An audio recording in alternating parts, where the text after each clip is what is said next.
안녕하세요. 별이 속삭입니다. 오늘은 뉴질랜드 출신의 영국 작가 캐서린 맨스필드의 가든 파티를 함께 하려고 합니다. 소위 말해 부잣집 딸인 로라는 화려한 정원 파티 준비로 들떠 있다가 바로 근처에 살고 있는 한 가난한 이웃의 죽음 소식을 듣게 됩니다. 그 순간 로라의 마음에는 낯설고도 깊은 생각들이 찾아오는데요. 그럼 지금부터 가든 파티 함께 들어보시겠습니다.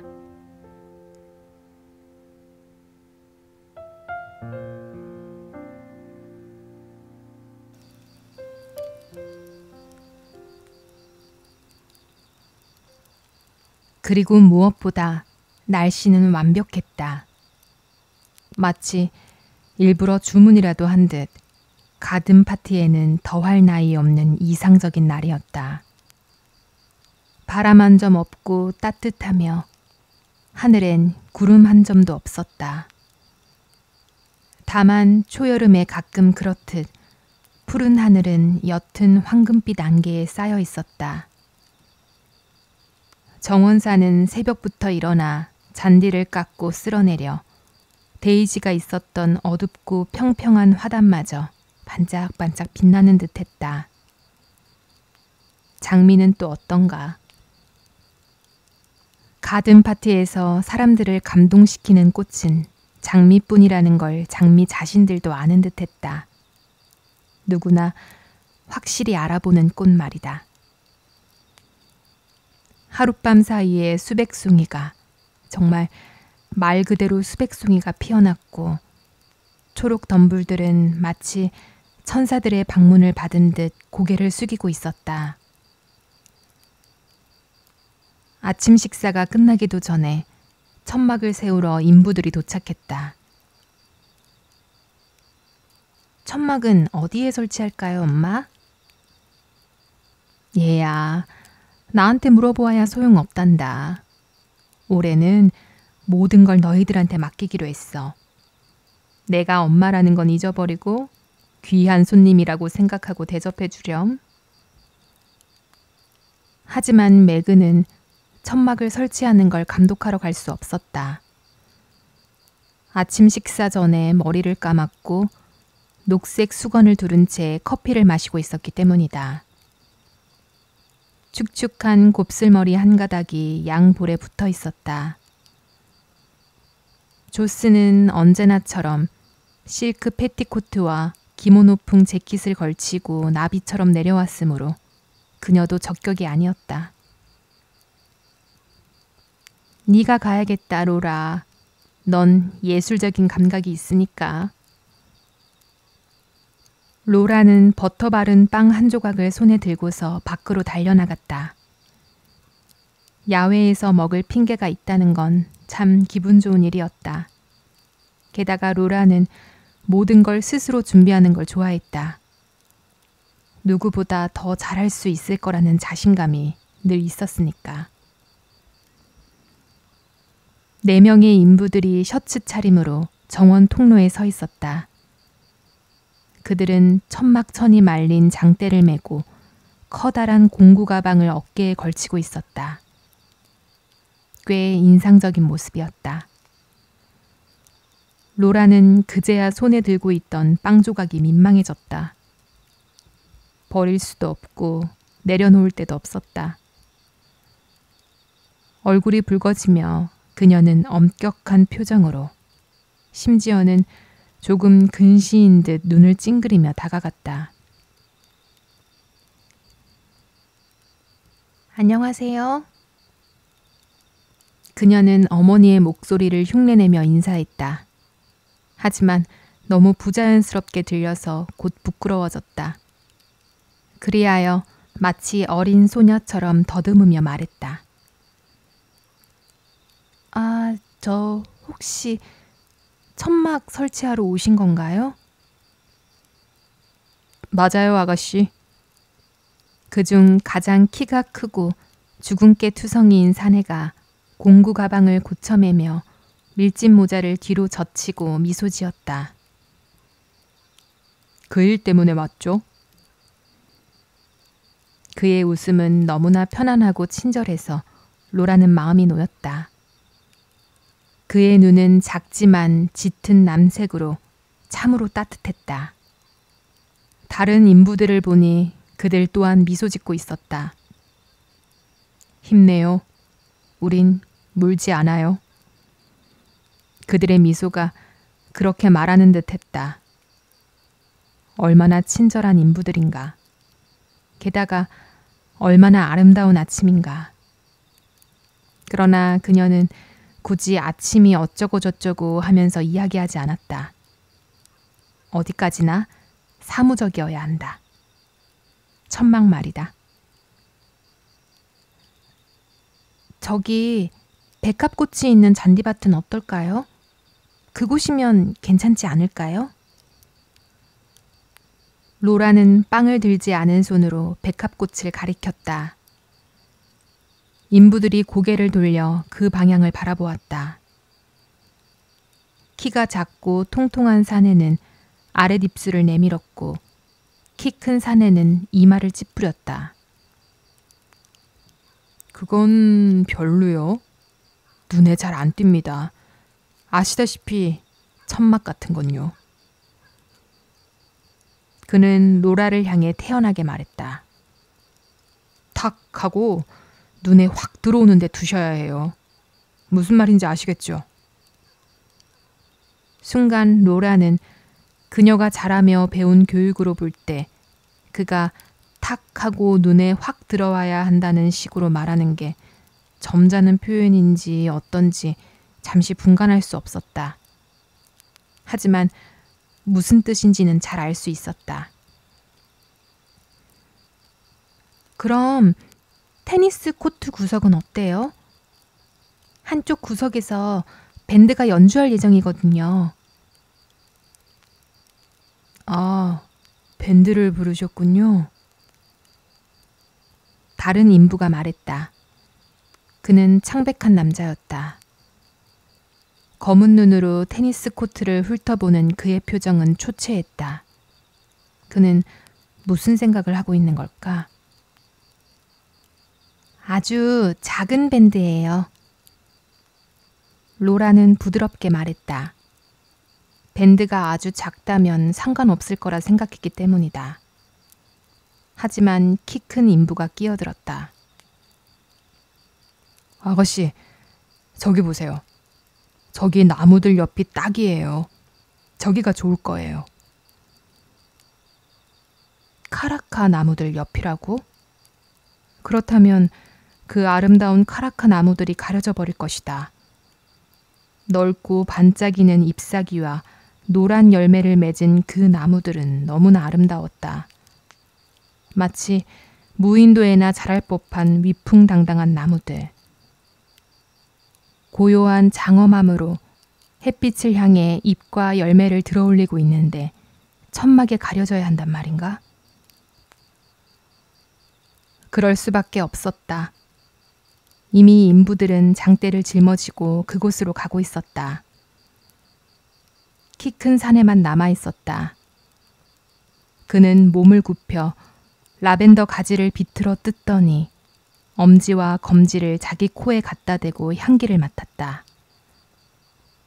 그 모습을 본 순간 로라는 카라카 나무를 잊어버릴 정도로 놀랐다.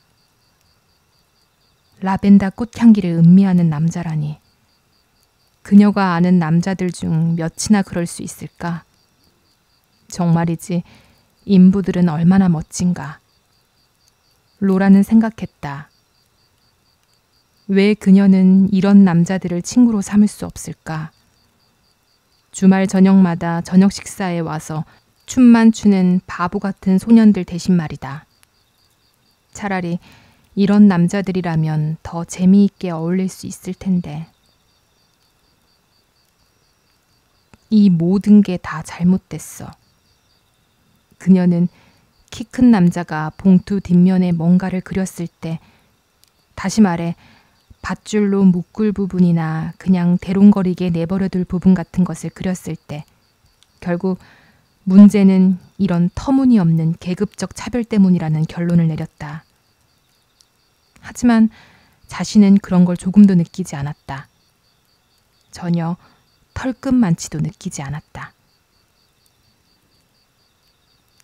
이제는 나무망치에 쿵쿵거리는 소리가 들려왔다. 누군가 휘파람을 불었고 누군가는 거기 괜찮아 친구? 라고 소리쳤다. 친구라니.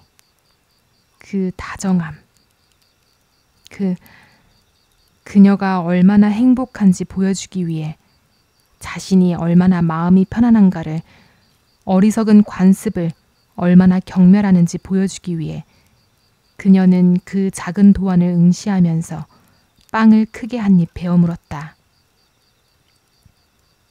그녀는 자신도 마치 일하는 여자가 된 것 같은 기분이었다.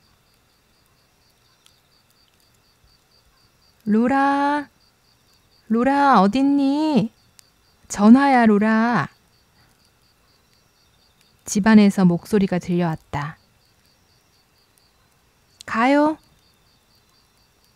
그녀는 잔디밭을 스치듯 지나 통로를 따라 계단을 오르고 테라스를 지나 현관으로 뛰어들었다.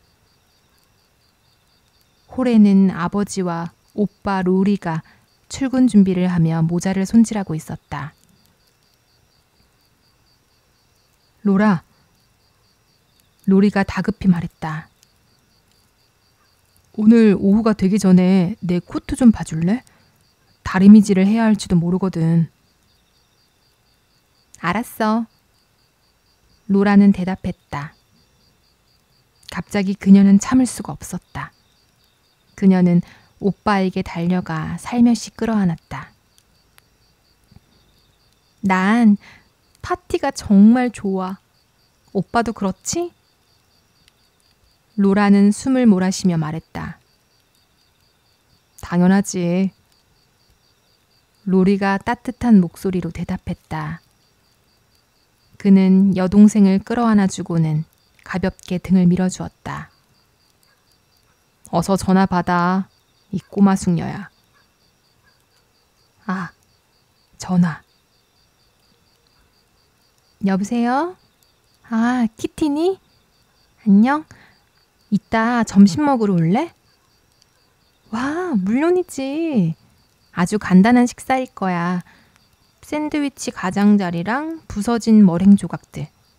남은 것들 뿐이지만. 그래. 오늘 날씨 정말 완벽하지 않아? 흰색 드레스? 아, 그래, 좋지. 잠깐만, 전화 끊지 마. 엄마가 부르셔. 로라는 수화기를 가렸다. 뭐라고요, 엄마? 잘 안 들려요. 쉐리던 부인의 목소리가 계단 위에서 들려왔다. 지난 일요일에 썼던 그 예쁜 모자를 쓰고 오라고 하렴. 엄마가 그러시는데 너 지난 일요일에 썼던 예쁜 모자를 쓰고 오래. 좋아. 1시에 봐. 안녕. 수화기를 내려놓은 로라는 두 팔을 머리 위로 뻗고 크게 숨을 들이마시며 기지개를 켠 뒤 팔을 내렸다. 휴. 로라는 한숨을 쉬었다. 그리고 재빨리 몸을 일으켜 가만히 귀를 기울였다. 집안의 모든 문이 열려 있는 듯 했다. 부드럽고 빠른 발소리와 왁자지껄한 목소리로 집안은 활기로 가득했다. 부엌으로 이어지는 초록색 천을 덧댄 문은 둔탁한 소리를 내며 열렸다 닫혔다. 그리고 어디에선가 길고 우스꽝스럽게 웃는 듯한 소리가 들려왔다. 무거운 피아노가 기름칠이 되지 않은 바퀴 위에 얹혀 이동하는 소리였다. 하지만 그보다 이 공기. 가만히 생각해보면 공기는 원래 이랬던가?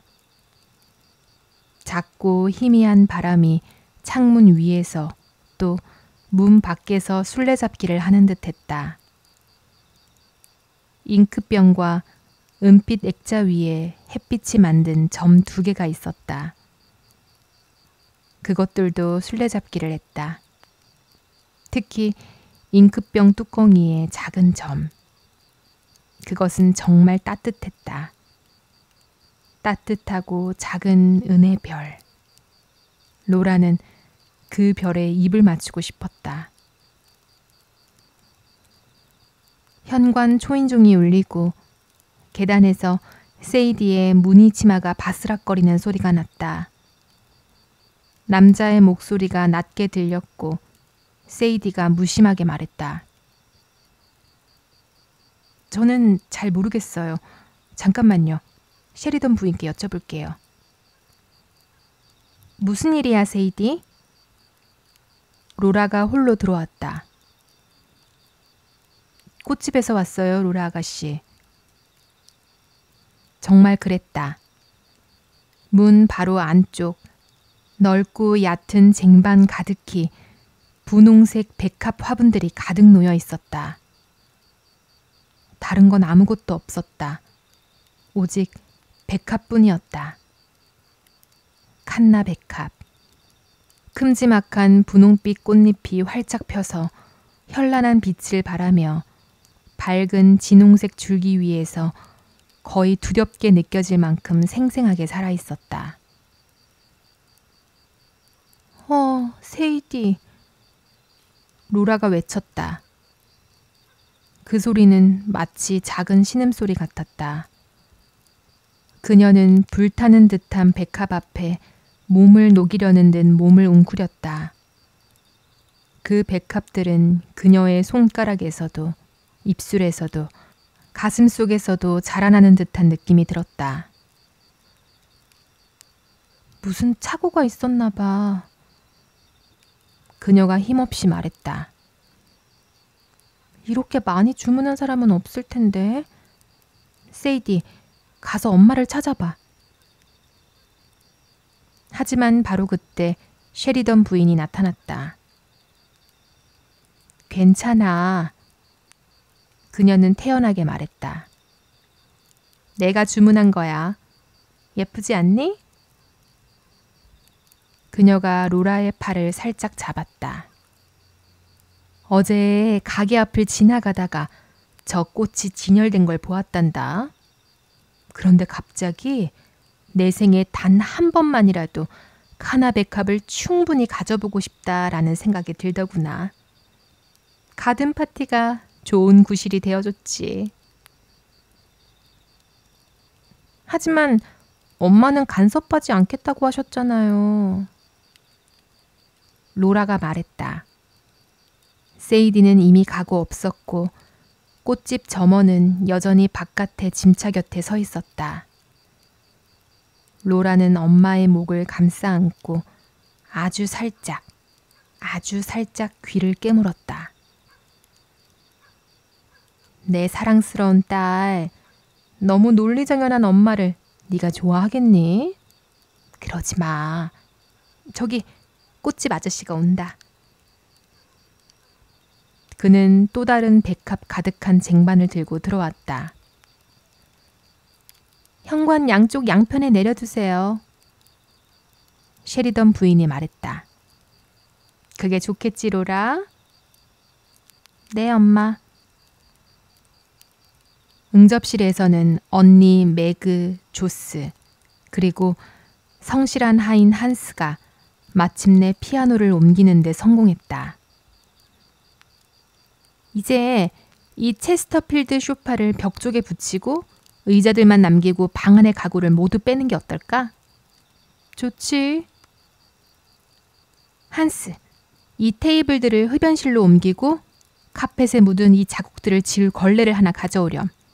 그리고 잠깐만 한스. 조스는 하인들에게 명령하는 걸 좋아했고 그들 또한 그녀의 지시를 잘 따랐다.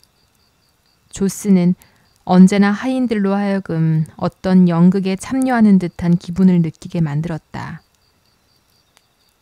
엄마와 로라 아가씨를 여기로 모셔와. 네, 조스 아가씨. 조스는 매그를 돌아보았다. 혹시 오늘 오후에 노래를 부탁받을지도 모르니까 피아노 소리를 한번 들어봐야겠어.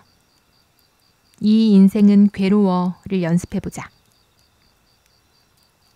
피아노가 격정적으로 울려 퍼지자 조스의 표정이 변했다.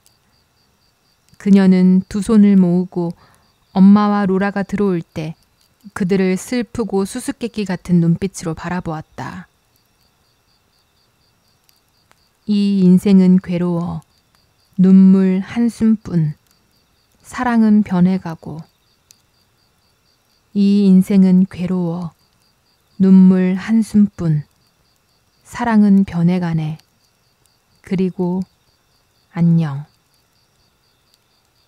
그러나 안녕이라는 대목에서 피아노가 더욱 절박하게 울려 퍼졌음에도 불구하고 조스의 얼굴에는 찬란하지만 차갑고 동정심 없는 미소가 번졌다. 엄마, 내 목소리 좋지 않아요? 그녀가 환하게 웃으며 말했다. 이 인생은 괴로워. 희망은 쓰러지고 꿈은 깨어나네.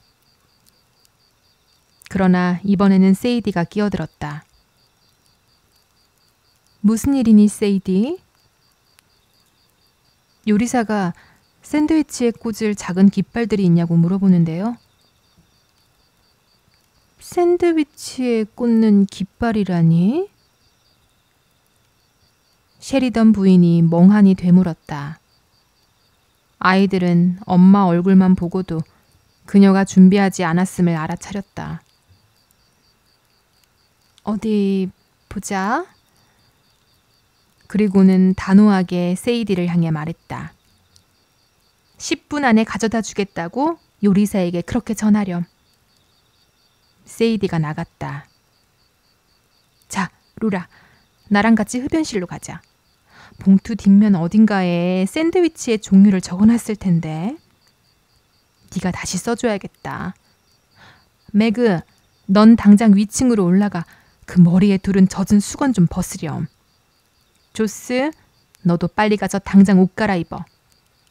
얘들아, 내 말 듣고 있니? 아니면 오늘 밤 아버지께 다 말씀드려야 하겠니? 그리고 조스, 혹시 부엌에 가게 되면 요리사 좀 달래주겠니? 오늘 아침 난 그 사람이 너무 무섭구나. 결국 봉투는 식탁 시계 뒤에서 발견되었다. 그게 어떻게 거기 있었는지는 셰리던 부인도 알 수 없었다. 너희 중 누군가가 내 가방에서 훔쳐간 게 틀림없어. 분명히 기억나거든. 크림치즈랑 레몬커드. 생생하게 기억나는데. 그렇게 적었니? 네. 계란과... 셰리던 부인이 봉투를 멀찌감치 들고 보았다. 생쥐로 보이는데? 생쥐일 리는 없겠지? 올리브예요, 엄마. 로라가 그녀 어깨 너머로 읽고 말했다. 맞다, 올리브. 계란이랑 생쥐라면 얼마나 끔찍한 조합이니? 계란과 올리브겠지. 마침내 목록 작성이 끝났고 로라는 그것을 들고 부엌으로 가져갔다. 그곳에서는 조스가 요리사를 달래고 있었는데 정작 요리사는 전혀 무서워 보이지 않았다. 이렇게 훌륭한 샌드위치는 처음 봐요.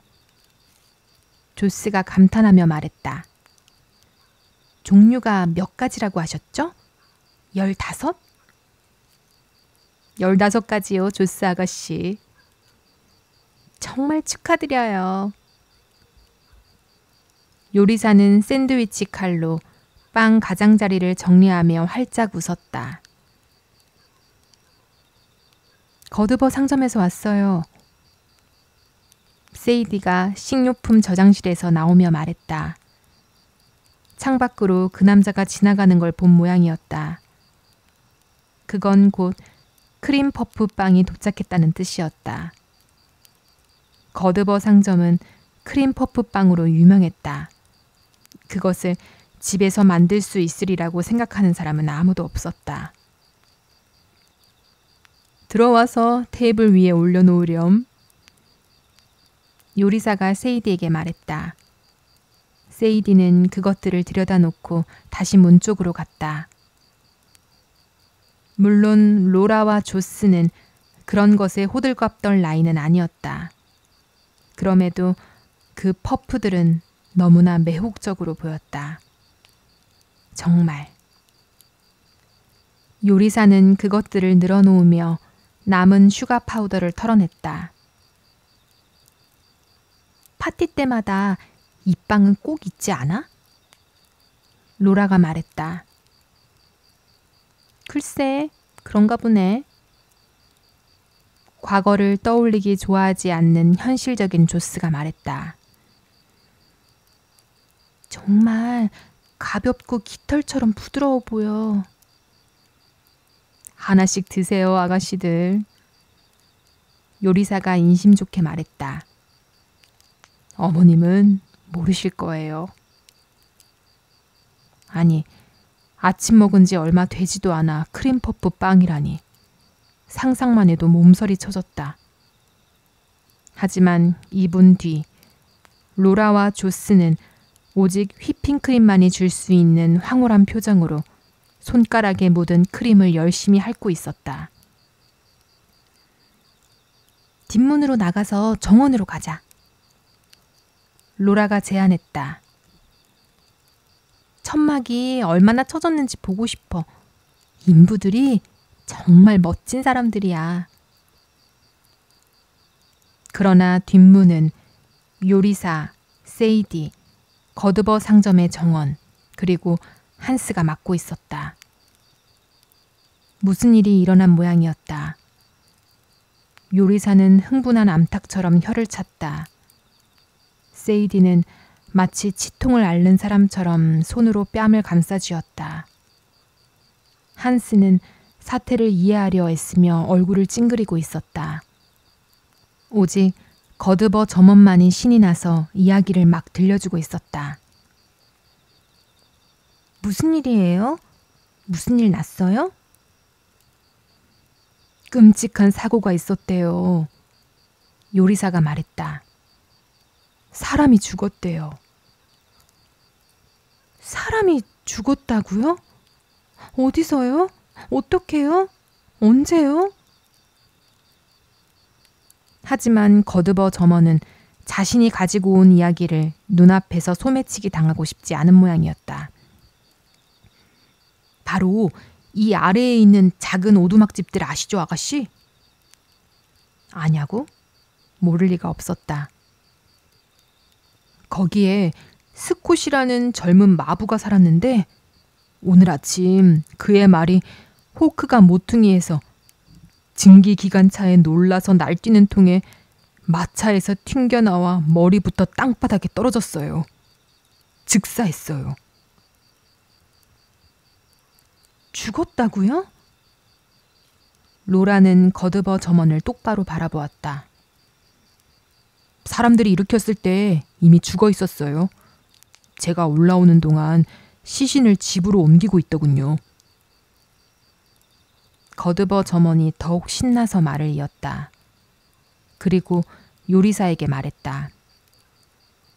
아내랑 5이나 되는 아이들을 남기고 갔어요. 언니, 이리 와봐. 로라는 언니 팔을 붙잡고 부엌을 가로질러 녹색 천을 덧댄 문 반대편으로 끌고 갔다. 그리고 문에 기대어 숨을 고르며 말했다. 언니, 우리 모든 걸 중단해야 하지 않을까? 로라가 겁에 질린 목소리로 말했다. 뭘 중단하자는 거야, 로라? 조스가 놀라 외쳤다. 무슨 소리야? 당연히 가든 파티를 중단하는 거지. 왜 조스 언니는 모르는 척하는 걸까? 그러나 조스는 더욱 놀란 표정을 지었다. 파티를 중단하자고? 말도 안 돼, 로라. 그럴 수는 없어. 아무도 우리가 그렇게 하리라고 기대하지 않아. 아, 제발 그런 엉뚱한 소리 좀 하지 마. 하지만 우리 집 바로 앞에서 사람이 죽었는데 우리가 어떻게 파티를 열 수 있겠어?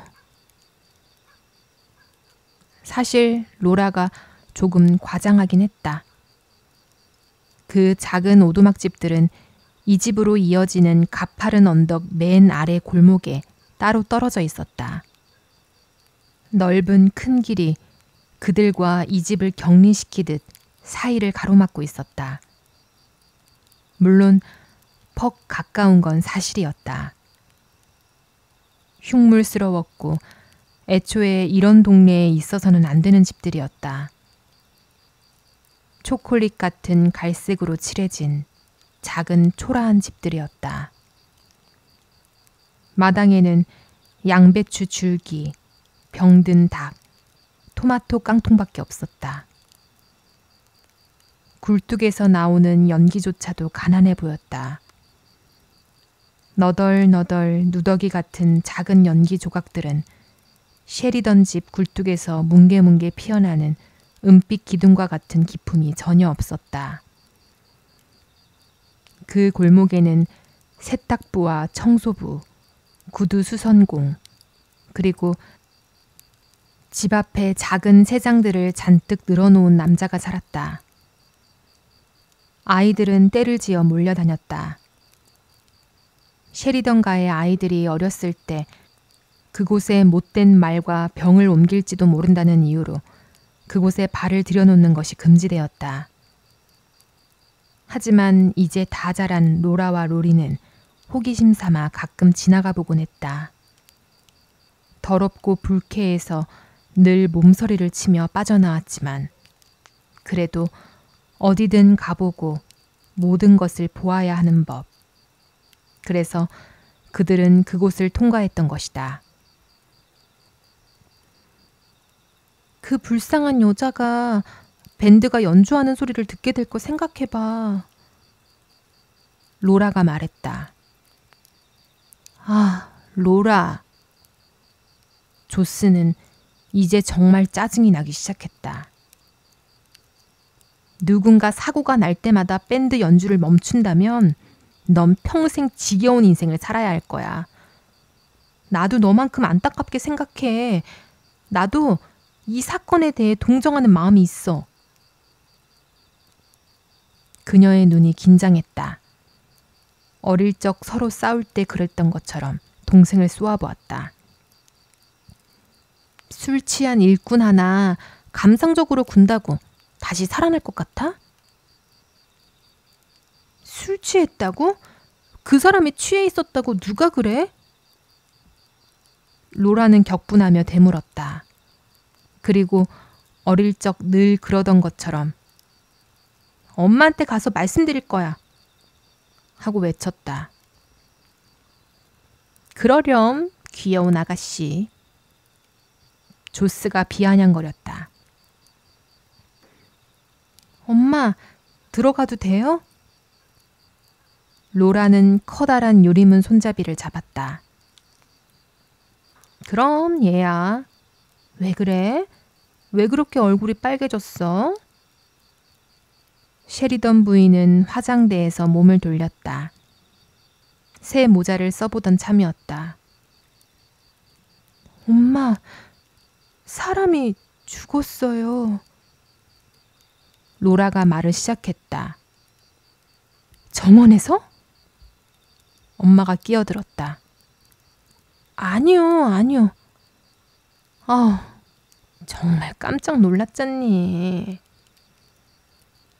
쉐리던 부인은 안도의 한숨을 내쉬며 큰 모자를 벗어서 자기 무릎 위에 올려두었다. 하지만 엄마, 로라는 숨을 몰아쉬며 끔찍한 소식을 전했다. 우린 당연히 파티를 열면 안 되는 거잖아요. 그렇죠. 밴드도 오고 손님들도 오면 그 집 사람들에게 다 들릴 거 아니에요. 거의 이웃 사촌이나 다름없잖아요.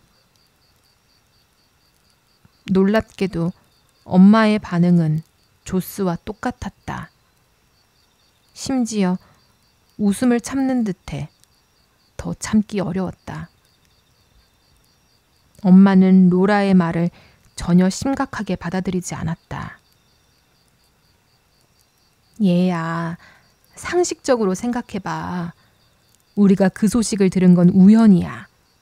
만약 거기서 누군가 그냥 정상적으로 죽음을 맞았다고 쳐도 솔직히 그런 좁아터진 집에서 어떻게 살아가는지 이해할 수는 없지만 어쨌든 우린 여전히 파티를 했을 거잖니. 로라는 네라고 말해야 할 것 같았지만 뭔가 잘못됐다는 생각이 들었다. 그녀는 엄마의 소파에 앉아 쿠션 장식을 살짝 움켜쥐었다. 엄마, 그러면 우리가 너무 몰인정한 사람이 되지 않을까요? 예! 엄마가 모자를 들고 일어나 로라에게 와서는 로라가 막을 새도 없이 그녀 머리에 씌워버렸다. 이 모자는 네 거야. 너한테 주려고 만든 거야. 나한테는 너무 젊어 보여. 이렇게 예쁜 모습은 처음이다. 거울 좀 보렴. 그러면서 그녀는 손거울을 들어 올렸다. 하지만 엄마... 로라는 다시 이야기를 꺼냈다. 그녀는 자신의 모습을 참아 볼 수 없어 고개를 돌렸다. 이번에는 셰리던 부인도 조스처럼 인내심을 잃었다. 넌 지금 터무니없는 소리를 하고 있어, 로라. 엄마가 냉정하게 말했다. 그런 사람들은 우리에게 희생을 바라지 않아. 오히려 넌 지금 모두의 즐거움을 망치고 있어. 그게 더 동정심에 어긋나는 일이야. 이해가 안 돼요. 로라는 그렇게 말하고 방을 뛰쳐나가 자기 침실로 들어갔다. 그리고 우연히도 거울 속에 비친 매력적인 소녀가 눈에 들어왔다. 금빛 데이지 장식과 길고 까만 벨벳 리본을 단 검은 모자를 쓴 자신의 모습이었다. 이렇게까지 근사해 보일 줄은 몰랐다. 어쩌면 엄마 말이 맞을지도 몰라. 로라는 생각했다. 그리고 엄마 말이 맞기를 바랬다. 내가 너무 오버한 걸까? 그 순간 그녀는 그 불쌍한 여인과 어린 아이들, 집으로 옮겨지는 시신을 떠올렸다. 그러나 모든 것은 신문에 나온 사진처럼 흐릿하고 비현실적으로 느껴졌다. 파티가 끝나고 다시 생각하기로 로라는 결심했다. 그리고 어쩐지 그게 최선인 것 같았다.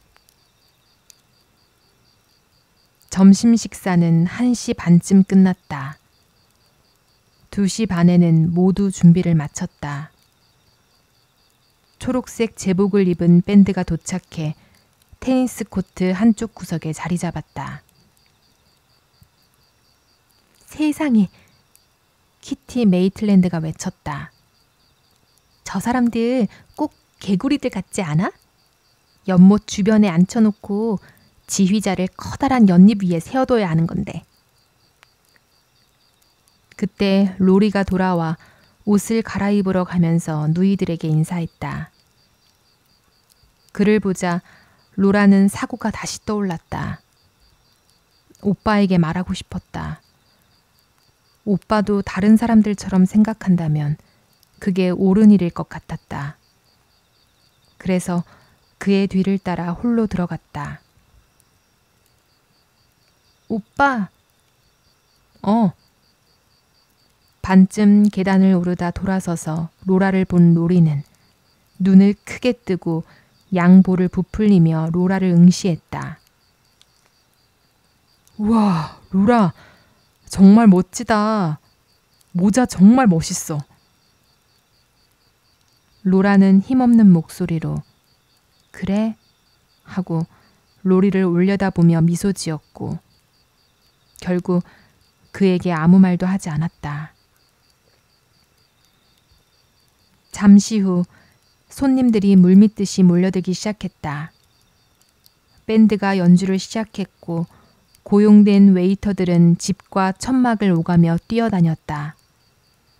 정원 곳곳에는 사람들이 삼삼오오 모여 꽃 위로 몸을 굽히기도 하고 서로 인사를 나누며 잔디밭 위를 걸어다녔다. 마치 명랑한 새들이 오늘 오후 동안 잠시 셰리던가의 정원에 내려앉은 듯했다. 아, 행복해하는 사람들과 함께 있다는 것.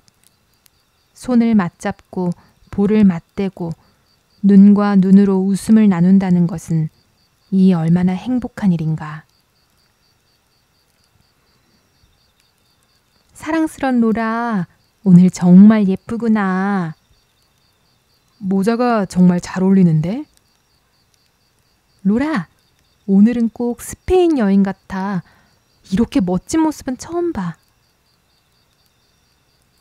그러자 로라는 얼굴이 붉게 달아올랐고 부드럽게 말했다. 차는 드셨어요? 아이스크림 드시겠어요?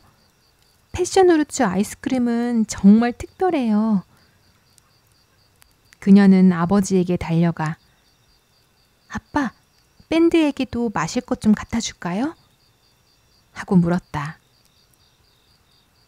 그리하여 완벽한 오후는 서서히 무르익었고 서서히 빛을 잃고 서서히 그 꽃잎이 다시 오므라들었다. 이보다 더 즐거운 가든 파티는 없었어. 대성공적이었어. 정말 최고였어. 로라는 엄마와 함께 현관에서 손님들을 배웅했다. 두 사람은 모든 일이 끝날 때까지 현관에 나란히 서 있었다. 이제 다 끝났다. 끝났어. 셰리던 부인이 말했다. 로라, 다른 애들 불러서 커피나 마시자. 난 너무 지쳤어. 그래도 성공적인 파티였지. 하지만 너희는 왜 그렇게 파티 노래를 하는 거야? 그들은 모두 텅 빈 천막에 자리 잡고 앉았다. 아빠, 샌드위치 좀 드세요. 제가 이 깃발에 이름을 썼어요. 고맙다. 셰리던 씨는 한 입에 샌드위치를 삼켰다. 그리고 또 하나를 집어먹었다. 오늘 끔찍한 사고가 났었는데 못 들었지? 여보, 셰리던 부인이 손을 들어 올리며 말했다. 우리도 들었어요. 거의 파티가 망할 뻔했어요. 로라가 파티를 취소하자고 고집을 부리지 뭐해요? 엄마. 로라는 놀림받기 싫었다. 그래도 끔찍한 일이긴 해. 그 남자도 유부남이었다더군. 바로 아래 골목에 살았는데 아내와 대 6명의 아이가 있다지. 어색한 침묵이 흘렀다. 셰리던 부인은 커피잔만 만지작거렸다. 정말 아빠는 눈치도 없지. 갑자기 셰리던 부인이 고개를 들었다. 테이블 위에는 샌드위치, 케이크, 퍼프빵이 잔뜩 쌓여 있었다. 전혀 건드리지도 않았고 다 버려질 판이었다. 그녀의 눈에 번뜩이는 아이디어가 떠올랐다. 그래, 바구니를 하나 만들어 그 불쌍한 사람들에게 이 맛있는 음식을 좀 담아 보내자. 아이들에겐 최고의 선물이 될 거야. 그리고 이웃들이 위로하러 찾아올 테니 준비해두면 그들도 좋겠지. 로라! 셰리던 부인이 자리에서 벌떡 일어났다. 계단 벽장 안에서 큰 바구니 좀 가지고 오렴. 엄마, 이게 정말 좋은 생각일까요? 로라가 물었다. 다시 한번 로라는 자신이 가족과 생각하는 게 다르다는 걸 느꼈다. 파티에서 남은 음식을 준다고?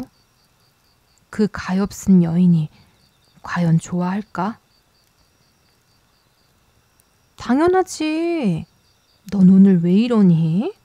아까까진 동정심을 가져야 한다더니 지금은? 네, 좋아요. 로라는 바구니를 가져왔다. 엄마는 바구니에 음식을 가득 담았다. 얘야, 네가 직접 가져다 주렴. 그냥 그렇게 입은 채 어서 가봐. 아니 잠깐만. 이 아룸백합도 좀 가져가. 그런 계층 사람들은 아룸백합에 엄청 감탄하거든. 꽃줄기 때문에 로라의 레이스 드레스가 망가지겠어요. 현실적인 조스가 말했다. 정말 그럴 뻔했다. 다행히 바구니만 들고 가게 되었다. 그리고 로라. 엄마가 천막 밖까지 따라와 말했다. 절대. 뭐라고요, 엄마? 아니다. 아이 마음을 더 흔들 필요는 없지. 아무것도 아니야. 어서 다녀오렴. 로라가 정원의 대문을 닫았을 때 날이 막 어두워지고 있었다. 커다란 개 한 마리가 그림자처럼 스쳐 지나갔다. 길은 하얗게 빛나고 있었고 그 아래 움푹 패인 곳의 작은 오두막들은 어둠에 잠겨 있었다. 그런 오후가 지나고 난 다음이라 정말 고요했다. 로라는 언덕 아래로 한 남자가 죽어있는 어딘가로 가고 있었는데 도무지 실감이 나지 않았다. 왜 그럴까? 로라는 잠시 멈춰섰다. 그러자 입맞춤, 목소리, 쨍그랑하는 숟가락 소리, 웃음소리, 발에 밟힌 잔디 냄새 등이 아직도 그녀 안에 머무르고 있는 느낌이었다. 그 밖에 다른 건 들어올 틈조차 없었다. 정말 이상한 일이었다. 그래, 정말 성공적인 파티였어. 하늘을 올려다보며 그렇게 생각했다. 이제 넓은 길을 가로질러 골목길로 들어섰다. 그곳은 연기와 어둠에 쌓여 있었다. 쇼를 두르고 남성용 트위드 모자를 쓴 여자들이 바삐 오갔다. 남자들은 울타리 근처에서 서성거렸고 아이들은 현관에서 놀고 있었다. 작고 초라한 오두막들에서 나지막한 웅웅거림이 새어나왔다. 몇몇 집 창가에는 불빛이 어른거리고 개처럼 생긴 기이한 그림자가 창문을 가로질러 움직였다. 로라는 고개를 숙이고 서둘러 걸어갔다. 외투를 입고 올 걸. 드레스는 너무 눈에 띄었고 모자의 벨벳 리본도 눈에 거슬렸다. 사람들이 자신을 보고 있는 것만 같았다. 처음부터 오지 말았어야 했다. 지금이라도 돌아갈까? 아니, 너무 늦었어. 이 집이 틀림없었다. 어둑한 인파가 문 앞에 모여 있었고 대문 옆에는 노파가 목발을 짚은 채 의자에 앉아 지켜보고 있었다. 그녀는 신문지 위에 발을 올려놓았다. 로라가 가까이 다가가자 목소리들이 멈췄다. 사람들이 양쪽으로 갈라섰다. 마치 그녀를 기다렸고 그녀가 여기 올 것을 알고 있는 것 같았다. 로라는 몹시 불안했다. 벨벳 리본을 어깨 위로 넘기며 옆에 있던 여자에게 여기가 스콧 부인 댁인가요? 하고 물었다. 그러자 여자가 묘하게 웃으며 맞아요, 아가씨 하고 대답했다. 아, 여기서 벗어나고 싶다. 작은 통로로 올라가 문을 두드리며 로라는 속으로 하나님, 제발 도와주세요 하고 중얼거렸다. 그 빤히 쳐다보는 눈길에서 벗어나고 싶었다. 아니면 뭐든 저 여자들의 숄 같은 것으로 몸을 가리고 싶었다. 그냥 바구니만 두고 나와야지 하고 그녀는 결심했다. 바구니가 빌 때까지 기다릴 것도 없어. 그때 문이 열리더니 어스름한 불빛 속에서 검은 옷을 입은 작은 여자가 나타났다. 스콧 부인 되시나요? 로라가 물었다. 그러나 놀랍게도 그 부인은 들어오세요, 아가씨 라고 대답하는 것이었다. 그리하여 로라는 복도에 갇힌 상태가 되었다. 아니요, 들어가진 않겠어요. 바구니만 두고 가려던 참이에요. 엄마가 보내서. 어두운 복도에 서 있던 작은 여자는 로라의 말을 듣지 못한 듯 했다. 이쪽으로 오세요, 아가씨.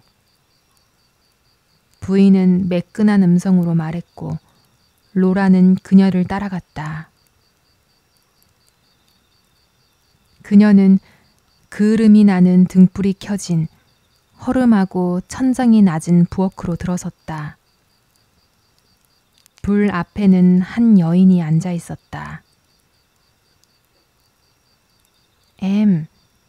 젊은 아가씨가 왔어. 로라를 그리로 안내한 작은 여자가 말했다. 그리고 로라를 향하더니 의미심장하게 말했다. 내 동생이에요, 아가씨.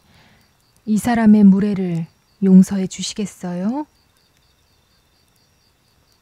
물론이죠. 괜찮아요. 저분을 방해하고 싶지 않아요. 전 그냥 이 바구니만 놓고 갈게요. 그러나 그 순간 불 앞에 앉아있던 부인이 돌아섰다. 부풀어 오르고 붉게 달아오른 얼굴, 퉁퉁 부은 눈과 입술, 참혹한 모습이었다. 그녀는 로라가 왜 여기 있는지 이해할 수 없는 표정이었다. 이 낯선 소녀가 왜 바구니를 들고 여기에 서 있는 걸까? 그 가엾은 얼굴은 다시 일그러졌다. 괜찮아, 내가 대신 아가씨께 감사드릴게. 작은 부인이 말했다. 내 동생의 신뢰를 용서해줘요, 아가씨. 그녀의 얼굴도 부어 있었는데 상냥한 미소를 억지로 지어 보였다. 로라는 당장 도망치고 싶었다. 그녀는 다시 복도로 나왔다. 문이 열렸다. 로라는 곧장 침실로 들어가고 말았다. 그곳에는 죽은 남자가 누워 있었다. 그 사람을 보고 싶으시죠? 에메 언니가 그렇게 말하고 로라 곁을 지나 침실로 향했다. 두려워하지 말아요, 아가씨. 그녀의 목소리는 상냥하면서도 교활하게 들렸고 그녀는 다정하게 시트를 젖히며 속삭였다. 그림 같아요. 눈에 거슬리는 건 하나도 없어요. 자, 아가씨, 이리 와봐요. 로라는 다가갔다. 그곳에는 한 젊은 남자가 깊이 잠들어 있었다. 너무 깊고 깊은 잠에 빠져 두 사람에게서 아주 멀리 떨어져 있는 것 같았다. 아, 너무나 멀고 너무나 평화로웠다. 그는 꿈을 꾸고 있었다. 그를 깨워서는 안 돼. 거의 머리는 베개에 파묻혀 있었고 눈은 감겨 있었다. 감긴 눈꺼풀 아래에서는 아무것도 보지 못할 것이다. 그는 자신의 꿈에 깊이 빠져 있었다. 가든 파티든 바구니든 레이스 드레스든 그에게 무슨 상관이 있을까? 그는 그 모든 것에서 먼 곳에 있었다. 그는 너무나 평화롭고 아름다웠다. 사람들이 웃고 밴드가 연주하는 동안 이러한 경이로움이 이 골목길에 나타난 것이다. 행복해. 행복해. 모든 게 다 괜찮아. 그 잠든 얼굴은 말하고 있었다. 그게 당연한 거야. 난 만족해. 그러나 그녀는 울음이 터졌다. 아무 말도 하지 않고는 그 방을 나갈 수 없었다. 로라는 어린아이처럼 큰 소리로 흐느꼈다. 제 모자를 용서해 주세요. 로라가 말했다. 이번에는 애매 언니라는 여자를 기다릴 필요가 없었다. 로라는 홀로 문 밖으로 나가 통로를 지나 모든 어두운 얼굴들 곁을 지나쳤다. 골목 모퉁이에서 그녀는 로리를 만났다. 로리는 그림자 속에서 걸어 나왔다. 로라, 너니?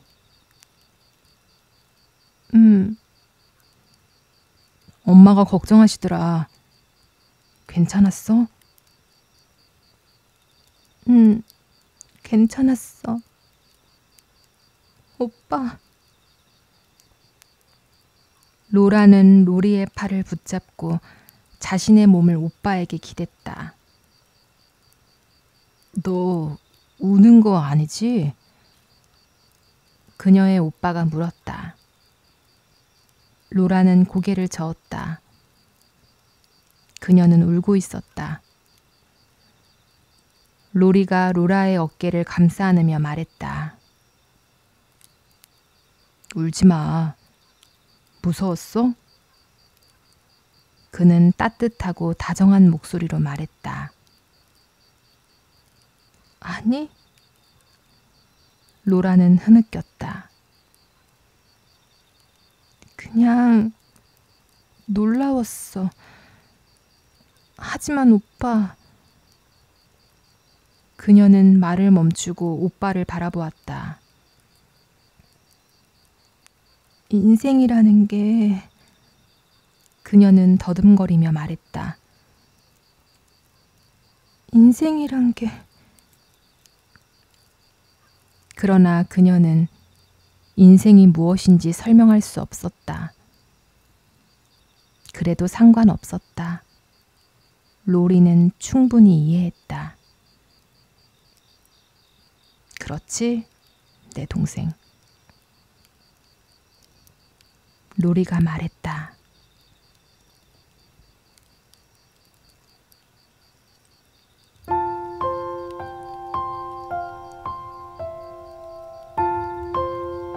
지금까지 캐서린 맨스필드의 가든 파티 함께 들어보셨습니다. 어딘가에서는 누군가의 죽음 같은 비극이 일어나지만 또 다른 곳에서는 웃음과 음악이 가득한 하루가 흘러가기도 하죠. 주인공 로라는 그 사이에서 많이 혼란스러워합니다. 처음에는 이렇게 즐겁게 파티를 열면 안 되는 거 아니야? 하고 죄책감을 느끼다가 이내 멋진 모자를 칭찬받으며 또 즐거움을 느끼고 사람들에게 보여주고 싶은 마음도 막 생기고 파티를 꽤 즐기게 되죠. 죄책감과 일상의 기쁨 사이에서 갈팡질팡하는 모습. 우리도 그런 비슷한 고민을 한 번쯤은 해본 적이 있지 않나요? 아주 가까운 사이는 아니더라도 어떤 아는 사람의 비극적이고 슬픈 일을 알게 됐는데, 그리고 그럼에도 불구하고 내 일상은 조금 때로는 즐겁게 웃으면서 지나가다가 또 그 일이 떠오르면 또 죄책감이 들기도 하고, 이렇게 즐거우면 안 될 것 같은데 라는 생각이 들기도 하지만, 그러다 또 문득 지금 현재의 내 생활에, 내 삶에, 내 일상에 또 즐거움을 느끼기도 하고. 결국 로라는 죽은 사람의 평온한 얼굴 앞에서 자신이 쓰고 온 화려한 모자가 괜히 부끄럽고 죄송해 눈물을 터뜨립니다. 삶은 늘 이렇게 아이러니한 순간들로 가득 차 있죠. 그럼에도 결국 우리를 지켜주는 건 작은 기쁨과 서로를 생각하며 건네는 작은 따뜻한 위로가 아닐까 하는 생각이 듭니다. 오늘 이야기가 좋으셨다면 구독과 좋아요로 함께 해주세요. 오늘도 함께 해주셔서 감사합니다.